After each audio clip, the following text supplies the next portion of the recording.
several moments today have made me think, wow, this is powerful and this has to be on film. This is most thrilling. I feel empowered. So we're going to get it done. You got to do it. The take-home message should be what you can do when you get enough people and resources together. In the process of it, it's just been a powerful moment.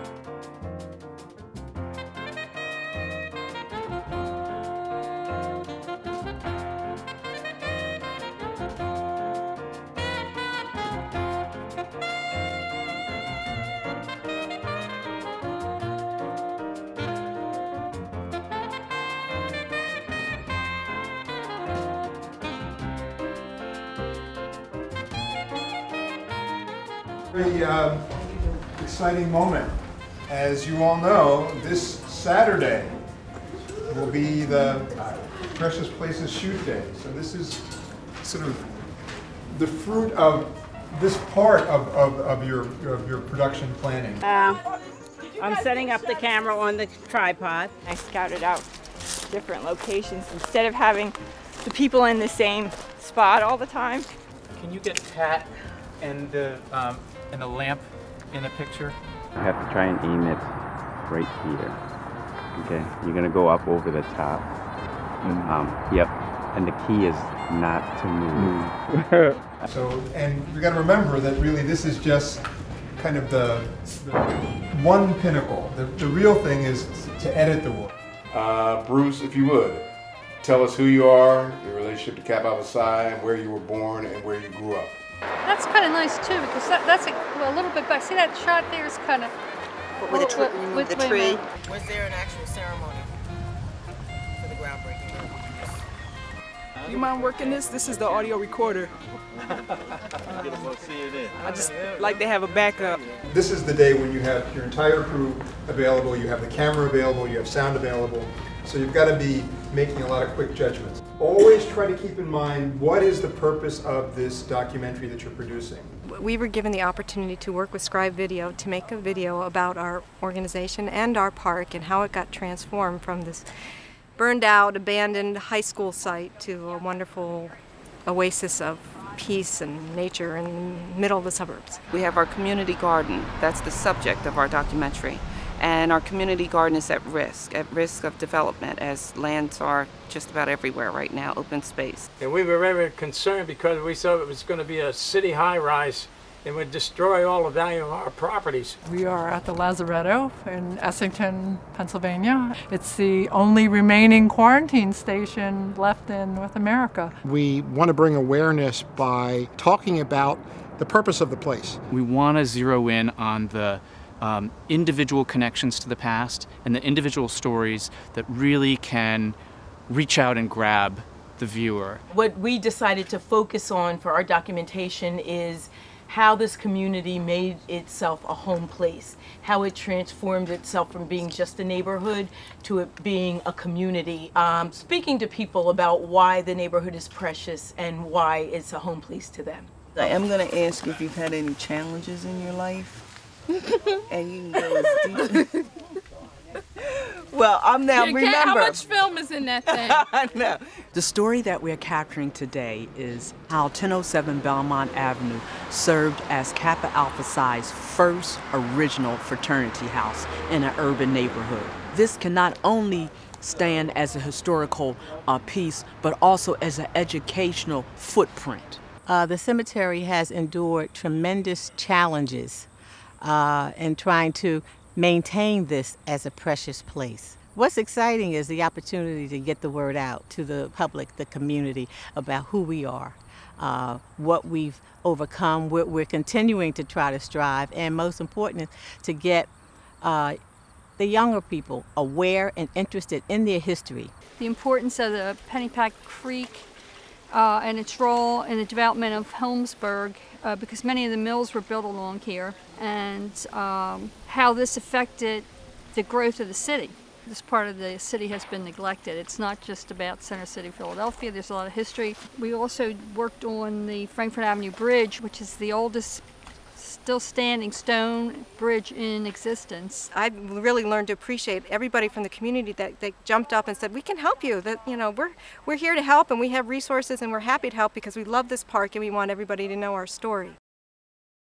The first thing that was scary when we came in, there are all these geese. I'm sure you guys captured those, but there are geese swimming in the pool, and there was like geese poop all on the deck of the pool. So when I walked in, I was like, oh my God, okay, I have like 10 pages of shooting script that has like all these different shots that were supposed to be happening all over the place, and there's poop everywhere.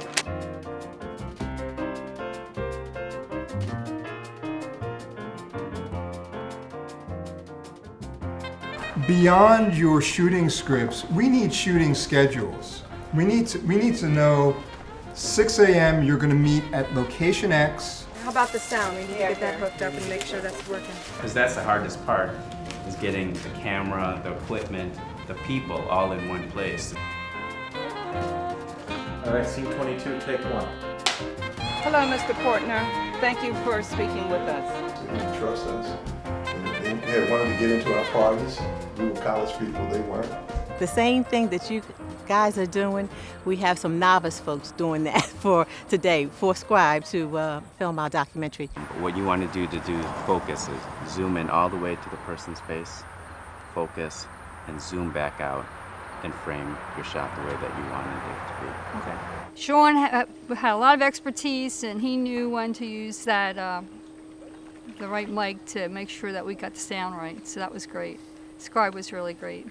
I thought it would be something that once the camera was on, you just go ahead and ask the questions and things.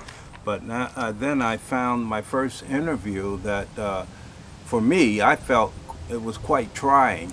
I was very nervous, and I didn't think things were flowing like they should. You can't make a mistake. We can edit it out. We can edit. We edit out a mistake. I mean, I wish but you could do you it in my want to do life. well if you're doing. You know what I'm saying? Cut. I meant to say. The most challenging aspect of shooting the documentary has been trying to get everyone in place and doing everything in one day.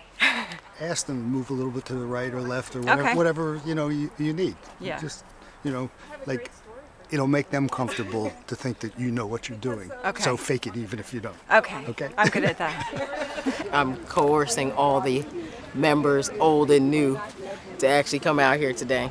Yeah, we are having fun. I am rolling. That's great, that close-up. I didn't want him sitting in the center of the exactly of the frame. Right. Based on your judgment, Okay. kind of figure out when we would, as an audience, when would the audience want to be more intimate? When would the audience need a closer shot? When would the audience need a wider shot? And that would depend on what he's saying. Here comes the wind. Give me a second. I want to see if I can hear it. No, I don't even hear the wind now. Okay. So now we just have to wait for this plane. We did a sound check out here a couple of weeks ago to see if we could do the interviews outside with airplanes taking off overhead, and lo and behold, it worked fine. The for the most part, the microphones, the equipment was so good that we could hold the interviews and have good sound quality even with planes taking off overhead. Today, we got out here, we started doing interviews outside. The equipment we were given last night is not the same equipment we were given to practice with a couple weeks ago, so the audio was unusable. Like, my aunt wants to be you. She's after being at Scribe and watching how we're doing what we're doing and learning video production, and when we got home, she said, I want to learn to edit, I want to learn production, and I want to really learn how to use a camera now. Okay. Can we have quiet on the set, please? So that, to me, that it just empowered them in what they're capable of doing, from knowing, like my uncle said, I don't know where the on and off switch is, but now look at them. They're recording history. I think the most rewarding is just realizing the value of community.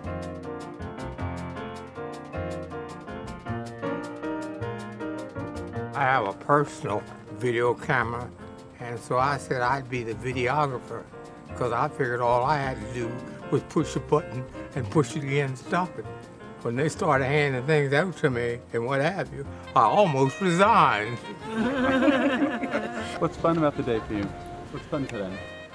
Actually doing this, I think, and thinking like what's going to happen with the material that we have and how I'll be able to promote the club and hopefully do some of the things that all the members seem to keep telling me now, which is our generation needs to pick it up and move forward and do the things that they said they wanted to do 50 years ago that haven't been done yet. So I'm just excited to really kind of see how it all turns out. And then, of course, I've never done anything like this before, so that's totally fun, too. You know, and doing it with, you know, my friends and members of the club, so that's cool. Maybe we were waiting for someone else to do it for us, and Scribe's given us the opportunity, like when you read the brochure and everything, how you get to learn how to research and write your own history and define who you are, and that's what's powerful about the project. Film can convey those that connection with the past and that emotional connection with the past and the individual stories that really can reach out and grab the viewer. I have learned so much. That's the best part. Now I know that makes it real personal. So in addition to doing this with the community, I have learned so much. I think probably the take-home message of this film should be what you can do when you get enough people and resources together and get everybody to work together and excited about a project. And I think I found strengths in everybody that I never knew was there before. I just need to put this mic on you. Ever since this project I started looking at TV and movies in a different way. So I see the shots and the edits and stuff. So it's been fun to make up this, you know, day with that in mind, you know, all the different things you have to do. With us being a precious place and being able to take this, you know, this story and send it out to the world, I feel empowered. It has been a wonderful experience, and I look forward to maybe something else, helping to edit the production and then, you know, to see it in April. I'm really excited about that. In the process of it, it's just been a powerful moment, especially for my mother and my uncle's generation, my aunt's generation, because it's now allowing them to say, here we are, we're gonna do it, and no one else even has to do it for us.